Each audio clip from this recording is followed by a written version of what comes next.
more on what actually happened this past week, I want to bring in the expert on the subject. Andrew Arthur is here. He's a resident fellow in law and policy for the Center for Immigration Studies and a former immigration judge, so he knows it all, and he joins us now. Andrew, great to have you back with us, sir. Vince, thanks so much for having us. This is so the White House every so often is coming out with a new announcement that, this time we're really going to get the border under control. What does this one amount to?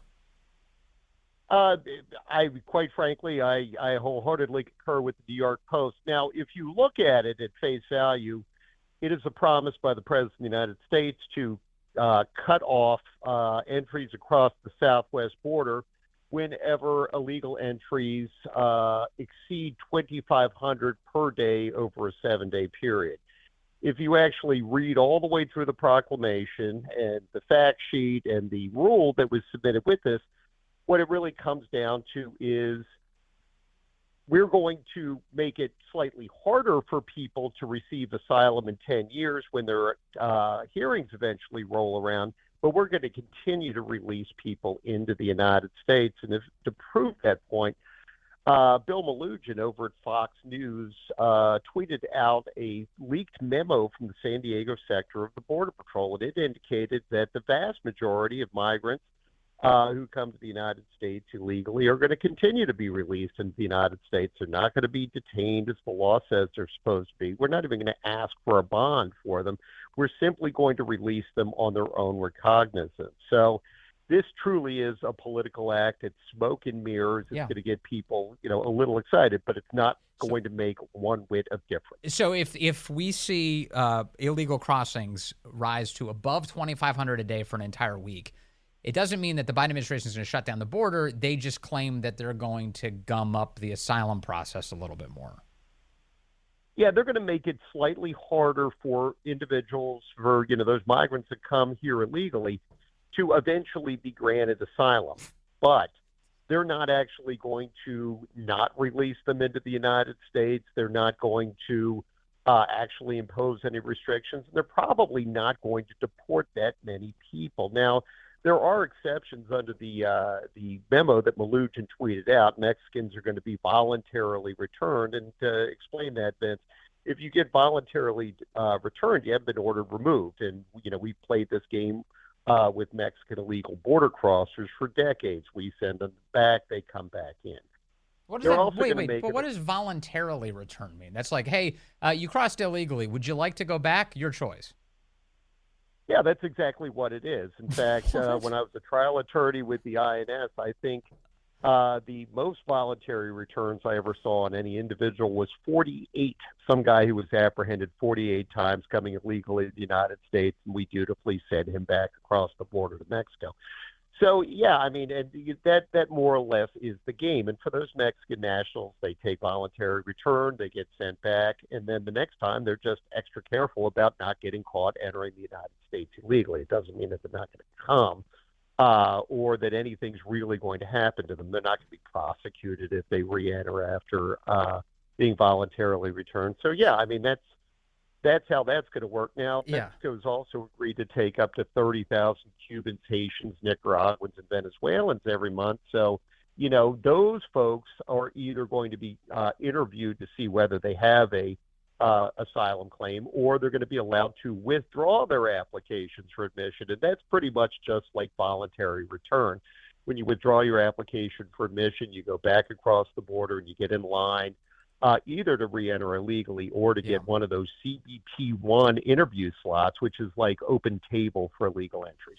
For sure. So one of the things that Bill Malugin showed today in the memo that you just referenced is that you've got a lot of the people who are crossing illegally, at least into the San Diego sector, include Chinese, Middle Eastern, and African adults. So you mentioned some of these, Central American countries. That's not even really who's primarily coming across the border in the San Diego sector, apparently. Chinese, Middle Eastern, and African adults, and they're all being released into the United States with future court dates. They're just still being released. So that the status on this hasn't changed at all, has it?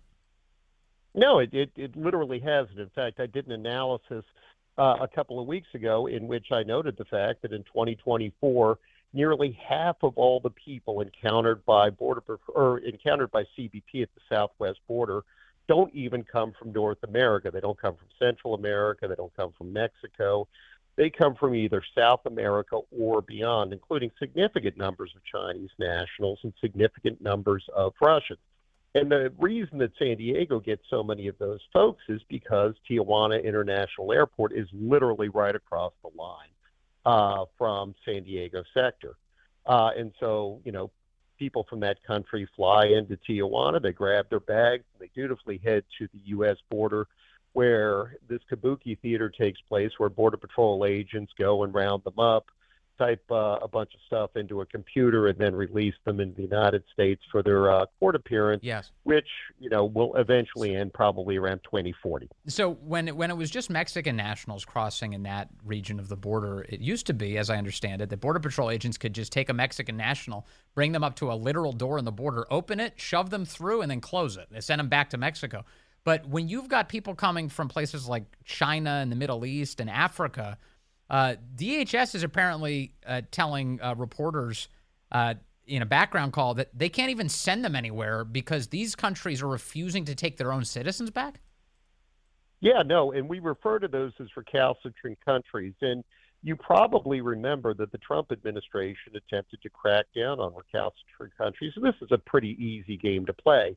If they won't take back their nationals, then what we do is we either stop issuing visas in their country, or more commonly, we don't give visas to the family members of the people that actually run the country. We do that for a couple of weeks, and then all of a sudden the passports start showing up. But we never did that with China. We do it on a limited level with, some smaller countries. But if we were to stop this visa issuance at Shanghai tomorrow, and say we're not going to, reopen it until you start sending us passports, that consulate would be probably closed for about 8 hours before we received more PRC passports and we knew what to do with. So what has the Biden administration's tact been with these countries, to the extent that they care about actually deporting anybody here? Are they just begging these countries, hey, would you please, please, please take back your Chinese nationals? Yeah, I don't even think they're doing that much. Plainly, for people that are under final orders of removal, assuming that they fit within Alejandro Mayorkas's priorities, which are, pretty limited. But assuming that they do, then we go to, the home country and we ask them to send the passport, and eventually maybe they do and maybe they don't. But, unlike Trump and, even Obama and Bush before Biden doesn't, threaten to, stop visa issuance or stop accepting nationals from those countries. They don't do it at all. And again, that sort of underscores the lack of seriousness with which President Biden, Secretary Mayorkas, and numerous others in this administration, treat this issue. At the core of the way the Biden administration is posturing itself, they're seeming to suggest that there's so many people all around the planet who are entitled to asylum in the United States.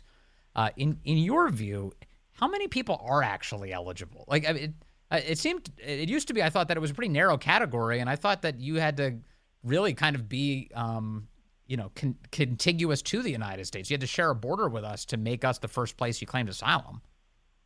Yeah, and that's a great question, Vince, because one of the things that you'll hear is, well, international law requires us to allow people from all over the planet to, enter illegally and apply for asylum.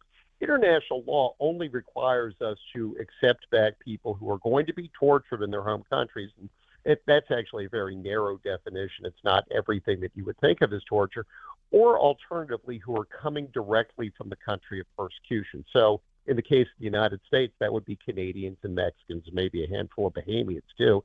But, instead, the Biden administration has created this scenario where every human being who enters this country illegally from a foreign country who says the word asylum has a constitutional right to apply for it, which is not what the law says at all. No, and my impression is that everybody who's crossing our border is destroying documents that demonstrate their actual identity, or they're at least throwing them on the ground before they cross. Is that true? Yeah, no. In fact, there are many litter problems that are associated with this particular, disaster that's going on there. But one of them is the fact that if you go to the banks of the Rio Grande River, you'll find piles and piles of identity documents, including documents that show that individual migrants were firmly resettled in a third country. So you'll see a lot of Peruvian green cards for Venezuelan nationals because, of course, they don't want to tell anybody that they've been living in Peru for the last 10 years. No, they've come directly to this country, fleeing the Maduro, campaign of violence against political opponents. But that is a fact of life. In fact, every now and again, I would go and gather them up, but it just became so common it wasn't even worth doing it anymore. Yeah, and so in addition to illegally crossing into the United States, one of their first acts is to perpetrate a fraud on the American people when they make claims that are not true about their need for asylum, in light of the fact that, as you point out, they've already been granted asylum in other safe third countries. Yeah, absolutely. And in fact, if DHS had any integrity whatsoever under the current administration, they would gather up those documents and match the people who they belong to people who are applying for asylum. They don't even do that. I mean, it truly is just garbage, up there with the socks and pants that are discarded at the southwest border. So, yeah, I mean, it's a fraud. They know it's a fraud, and they don't do anything about it. I think I saw in your writing as well, and we're talking with Andrew Arthur from the Center for Immigration Studies. I think I saw in your assessment, too, that under the loose definitions of who gets to stay in the United States, that just by virtue of the fact that the cartels handle the travel of so many of these illegals into the United States, that they can therefore make a claim that they're being handled by bad people, so therefore they're entitled to asylum in America? Yeah, and that's actually a fairly common claim. People will argue that, Sinaloa or the Gulf Cartel or the Jalisco New Generation Cartel is the de facto government of Mexico, at least in parts of it. And therefore, the threats that the cartels have made against them are threats made by the legitimate government, and their opposition to what the cartels want is political opinion. It's persecution on account of political opinion for when the cartels come after them for that. That's a pretty common claim. Gang recruitment claims from Central America, MS-13 or 18th Street Gang. People will make those exact same claims, or alternatively, they'll claim that they're a member of a particular social group and then cobble together a bunch of clauses that are more or less specific to just a very narrow group of individuals. And, the Biden administration reversed policies that Jeff Sessions in particular, Donald Trump's first attorney general, implemented to say, no, those are, that's common criminality. You don't fear persecution. What you fear is crime. And it's axiomatic in immigration law and has been for 40 years that, fear of crime is not persecution for purposes of asylum relief. All right. Andrew Arthur from the Center for Immigration Studies, always taking a deep dive on such important issues. Thank you, sir, very much for cutting through that for us today.